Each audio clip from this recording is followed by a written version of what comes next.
But first of all, it's Rob Bayonetta, and second of all, it's Lima's Bayonetta. I don't like many Rob's chances in this matchup, but Anathema is up here for a reason, guaranteed 4th place already, and they've already done some crazy Game 5s against a couple crazy bad matchups, namely Peebnut in the previous round. Yeah, it feels like Anathema... Or excuse me, it was MPG, not Peebnut. Lima beat Peebnut.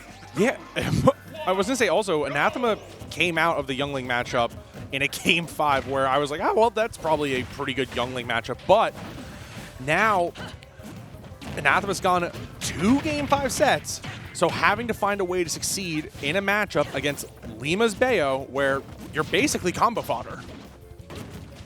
Going to be a lot of living to post 150 if Anathema wants to win this, but it's already a pretty good start as they catch Lima trying to dare onto the platform and now have the Bayo off stage, but no, a high recovery. Bayo much, much too mobile off stage to get hit by something like that, even tacking on the dive kick for a little bit of extra damage. Off stage again, though. Anathema, what are you looking for here? It's going to be down smash, but Lima's able to get in, pop up. This shouldn't be dead. No, yeah, going to be able to SDI down on that one. And still able to find ways to get out of Lima's combo trees, especially when you're going that high. Lima will challenge you, especially if you're using the up B. But wow! Back air clutches up, and Anathema with a small position where they can play from ahead. Hold on, it doesn't, no punish right there from Lima, but the back air connects to equalize this game. And last, I think one thing that Anathema will have to do is basically almost make Lima afraid to challenge them in that air-to-air situation. You have to, against Bayonetta in this matchup, you kind of have to make her always second guess her approach options, because if she's able to just do whatever she wants, and I don't think she wanted to SD there, but if she's just able to do whatever she wants, especially when you're in shield, she has free reign of the skies and the ground. What do you do? Yeah, I mean, an unforced error with Anathema causing Lima to SD in on that? Great. Wow. Anathema's going crazy. This matchup maybe looking not as bad as everybody thinks it is. Hold on a minute. Anathema. Cooking. Yeah, really playing Cooking! strong. A 2-stock for game number 1. And Anathema does what we were talking about as the unlikely, the insurmountable, the nigh impossible, and goes out to an early lead against Lima. Unbelievable that Anathema has been playing this matchup, one that you and I were talking about before we got on air, that we're saying this seems it is a cold day Rob. in hell when Lima loses to a Rob. But I think it might be winter. Yeah, look, I'm just going to say this outright. Every game in this set so far, Anathema has played on small battlefield. Don't let him go back here. And what is not just a Bayonetta set, but a Lima set without an SD, he was kind of just maybe getting it out of the way early. The contract, as my good buddy Ajax would put it, the contract has been signed in blood by Bayonetta players. And now Lima has fulfilled his end of the bargain. Look, you meet the quota, you SD, and then the combo gods give you their boon. We'll see, though, if Lima can get a foot back into the doors. They run it back to small battlefield, or if Anathema can continue this tirade. Here we go. Okay. Anathema looking to try and get one of these early rotor arm kills, but sadly caught into the Bayonetta combo machine. And this is what we were a little bit worried about, where Anathema might get caught by some of these ABKs and just kind of comboed into Imagination. Short hop ABK is a pretty huge danger throughout this entire set and this entire matchup, so he's been able to avoid it very well thus far, but eventually things are going to start hitting, and we see it right there. That was, what, 50% off of one short hop? Yeah, and you know, you kind of talked about this earlier where Goblin's playing extremely well around the Nikita, but it only takes 2 to turn the tide of a game. And eventually, like we said, it's just a matter of time before the afterburner kick connects, and now I do not like Lima going for dare this much. It's a little bit too easy for Anathema to do that. But it's also just so committal, and in this matchup, you almost want to oppress Rob with the fact that he's not allowed to react to your commitments, but oh boy. Walking the dog, go across the stage and onto the ledge, and then the bear connects on the get-up. Very well played by Lima, but I'm so used to seeing Lima be like untouchable on shield, like dancing in and out, crossing you up, keeping people guessing, that seeing him being punished this frequently for like bad landings on shield is shocking to me. But Anathema not letting those opportunities pass him by, gets a grab there, and another one here. We go again, and the up throw, no, not enough, no rage. Yeah, no rage, but Anathema still doing very well, just being mindful of the threat radius that Lima has to try and push them. Oh, hello. I mean, it's just impressive to see how Anathema is able to work around the threats that, oh, you're going to eat a lot of damage for this one. Fair 1-2, up tilt, up air. Fair 1-2-3. Keep it going. And he's alive, 200%. You know, you mentioned last time, how often do you get to see people live the 200 against Snake? How often do you get to see people live the 200 against Rob? We don't get to see that stock any longer as the Nair finally does it, but that Nair's going to be really stale now, too, is another problem for Anathema. Going that high, kind of risky, but it pays off as he's able to get back down. Trying to find a way to get some momentum against Lima with a % deficit, but this might be the opening that Anathema needs. Still not able to. I like that a lot from Anathema, almost like feigning the ledge grab to give Lima the idea that he could go for a trump. Doesn't really work out in the end. And now we see Lima kind of going and back. You're dead. Oh. Oh, no, you're not. Okay. Hold on, still not a gimme just yet. I'm so used to seeing Rob kill at every opportunity. I mean, there's so many ways that Rob has that he can create an opportunity to secure a stock, but Lima just crouch. Yeah, just I do not want to get hit by ABK tech. My favorite quote from Lima that I overheard this weekend, I think it might have been Mute that said it. Mute was like, "Don't you get frustrated when people dodge your ABKs?" And Lima said, "No, not really, because I know I'll probably kill them if I hit it, so I don't really get too mad when I miss." So basically admitting that ABK is your touch of death combo starter More or less. But speaking of touch of death, Rob looking for the side B, and yeah, Lima way too low after all those offstage shenanigans, and that's a 2-0 lead for Anathema. Let's go, Steven. Yeah, Steven doing a great job of just securing their leads, but again, Lima going for the down air to try and clip Anathema and get that early stock, but doesn't connect. Staring at me like that. Because, well, I don't know. Now I see it peering into my soul, and I'm a little bit worried.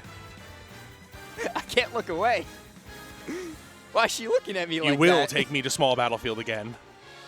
Lima's just going to take a moment to recompose.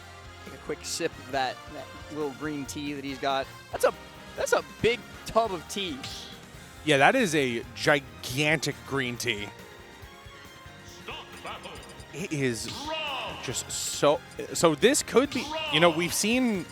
There's not going to be a character counter pick here. No. Not a character counter pick. I was just going to say, there is a chance that Lima can just blow this open, turn on, and, you know, we've signed the contract twice, so now, surely. And chat saying, and I think you're probably right, that it wasn't really an SD. He was trying to cheese Anathema with the dare there. Could have made it back. I thought he burnt his jump, which is why I said it was an SD. I thought he had already double jumped, which is why I thought he couldn't make it back. But Lima sometimes like has an extra jump in his pocket that he just like pulls out of nowhere and tricks everybody with. So it's entirely possible. Yeah, I mean, Lima's resource management has been impeccable over the course of this tournament so far, but Anathema trying to find a way to get an early stock, but that bat within just able to get basically a get out jail free. No! Oh boy! After the wrong hit of back air connects, Lima tries to go off stage to rectify the mistake of it not killing, and Anathema just goes, checkmate, down you go.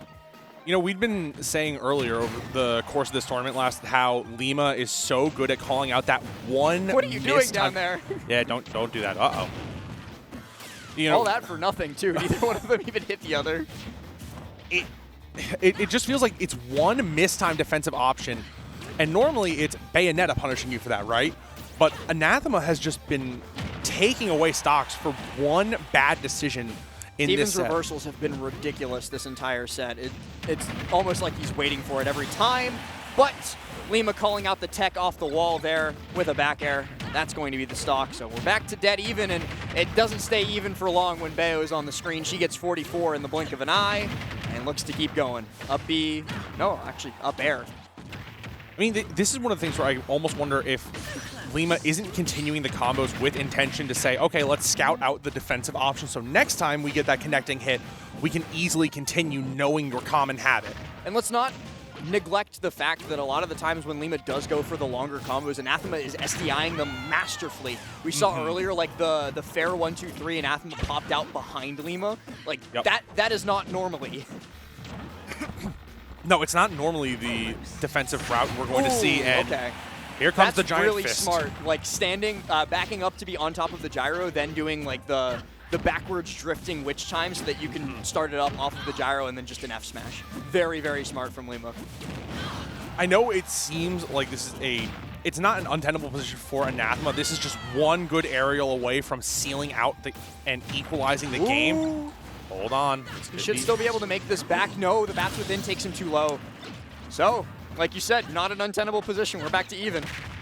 And now have to pay a little bit of a tax being Rob against Bayonetta, but the up air is just a couple whiff. One connects them. Now 61 on to Anathema.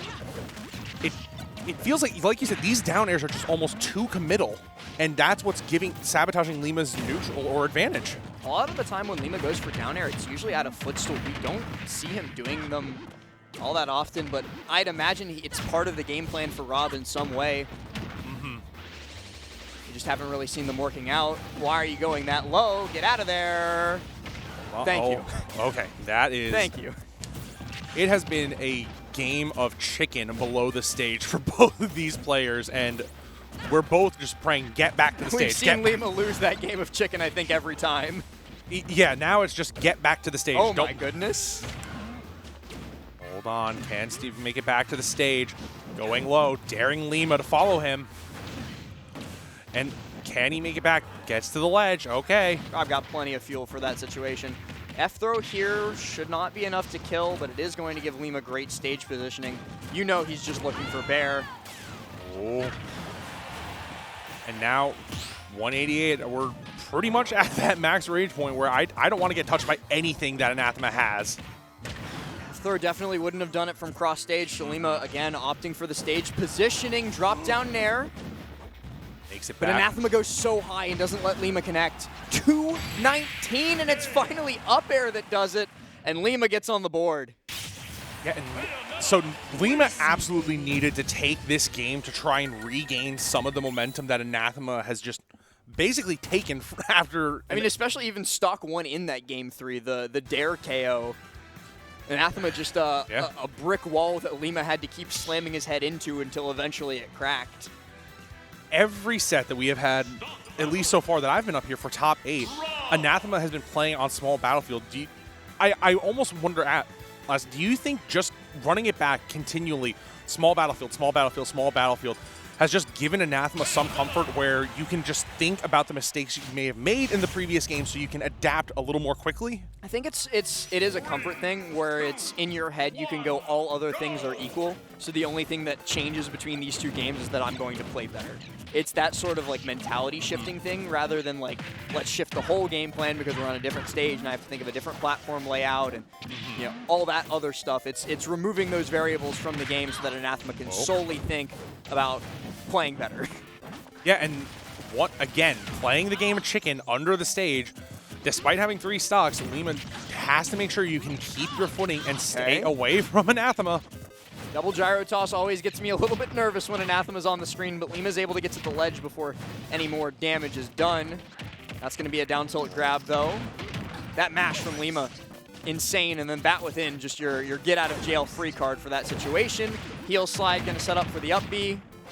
Oh, and you know the bat giveth and the bat taketh, and Lima loses the stock to bat within and saves his stock now. I don't even know if it would have killed with good DI on small battlefield. Rob is always kind of a crapshoot, especially with outrage. And good job stalling out and holding Anathema out. There we go. See, yeah, it definitely wouldn't have killed earlier. Yeah.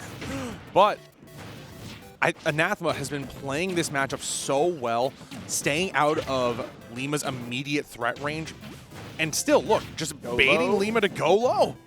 I mean, the fact that Lima has gone low this frequently and not gotten really anything to show for it goes to show how good Anathema's mix-up game on the recovery is, because he's just like, all right, come out here, see what happens. You're not going to get anything, that's for sure. And again, now Anathema, the one change I think I've seen Anathema make is that they've been much more aggressive with their gyro combos onto Lima's shield this game. But here we go, Grab trying to find any extension they can, but it's not enough just yet at this low percents. Very rare, but with that much rage, Rob is definitely going to have to change up the routes a little bit. Double side B. No, nothing off it. And we haven't even really talked about it, but what is a Bayo set without the commentators talking about her bad case of arthritis, where once the opponent gets up to like that 170, 180%, she just got to start fishing for Bear or Rapid Jab and not much else. Saved her. Saved her, yeah, for sure. Yeah, and that is Anathema. If he just held off that down air, Lima is down in a huge hole, but giving them a second lease on life, and Lima has to take full advantage of this, try and find a combo. Close out Anathema stock. Double up B, up air. ABK back to stage. Bread and butter, keeping it simple. And just the dash in up smash on Lima shield dropping, okay. Man. Dropped shield a little bit too early and paid the price for it. Anathema one stock away from moving to losers finals. Yeah, and Anathema playing so strong in this matchup. It has been a wall of defense. You take a ton of damage, but it's the smart decision-making calling out Lima for either overextending or being a little too brave off stage. Air dodges past the up B, so Witch Twist not going to find its mark. Lima looking to go low again. No, this time actually just hugs the ledge and sees Anathema going to be going all the way around. Witch Twist sends out. Oh, it sends the wrong way. That's unfortunate. And look at this, Anathema still just daring Lima to challenge them, whether it's above the stage or below, and just trying to take away that ground positioning and advantage that Lima has generated over the course of the stock. But here we are again, the arthritis is flaring up. She cannot kill from this position. Just needs a back air and finally finds it off of the ABK. So that is going to bring us the final stock, potentially, of this entire set. And you just see Anathema just slow playing, waiting for Lima to overextend. The throw connects. Like you said, you get so antsy when Anathema has a gyro and you get thrown off stage. Nothing connecting just yet. Lima looking to extend these combos. The up air side B. Oh. Fair, fair, fair. And he's not going to survive it this time. Anathema had gotten through that combo so many times before throughout this set, but this time it hits its mark, and Lima's able to drag us to a Game 5. Would we really be at Battle for the South with Anathema on screen if it didn't go to Game 5? Anathema has gone Game 5 in every set in top 8 so far, so it really couldn't be any other way. But every time it's gone to Game 5, he's come out ahead. So now, not having to... The big thing going into this game is seeing if Anathema can figure out some way to deal with Lima's back hit up air, because that's been like the big interrupter so far throughout a lot of these, like especially when Anathema's trying to land. Like Lima just turns his back and then goes up air, up air, up air, up air. Try and find some way to deal with this. Yeah, and it's almost like he's clipping Anathema for just thinking he's out of the combo or out of that safe range, like you said, and then stringing more damage on top. Speaking of that, and it's also frame trapping there too. You saw it again. Yeah. The back hit up air forcing the air dodge, and then just the Witch Twist afterward allows the imagination to flow. And it looks like Lima's finally learned that playing that game of chicken off stage with Anathema isn't going to pay out the way they want. 151. So Lima trying to prevent that arthritis from flaring up. I love how chat has like so quickly swung from like, this is a -2, this is even, this is back to a -2. It just entirely depends on who's in advantage state at the time. Yeah, it's called frontrunner syndrome. And recency bias flares up for sure. Anathema looking for those back airs, but instead gets an up air, and Lima not able to bat within like he had done so frequently every other time that up air connected. Going to result in the stock, but a quick fire back. Can't let it get too far away from you. From every set that we've had today so far where Anathema's been on stream, that first stock has dictated his tempo and generally who can come away with the game. Anathema taking the first stock bodes well if they want to close out this game and see Goblin in the losers finals. Twist connects. Here we go. Not enough just yet, but still 94 on the board. You have to feel a little bit comfortable if you are in this spot for Lima. For the back air, short hop ABK.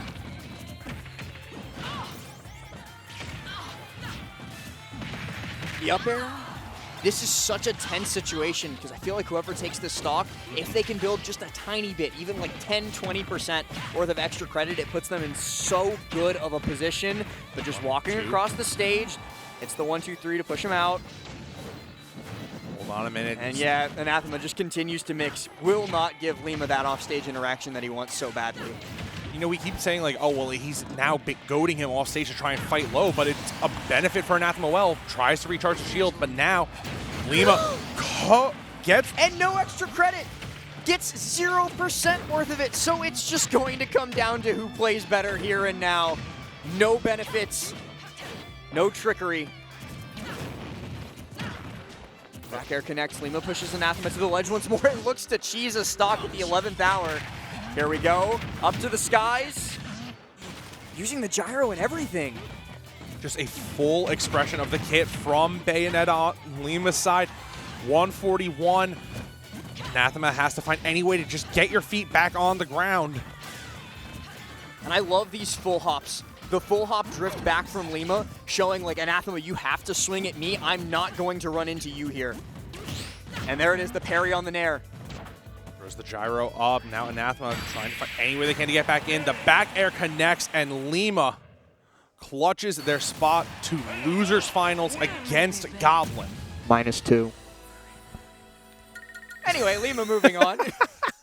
I said it before the set, and I'm sticking to my guns. That matchup sucks. Anathema's just godlike.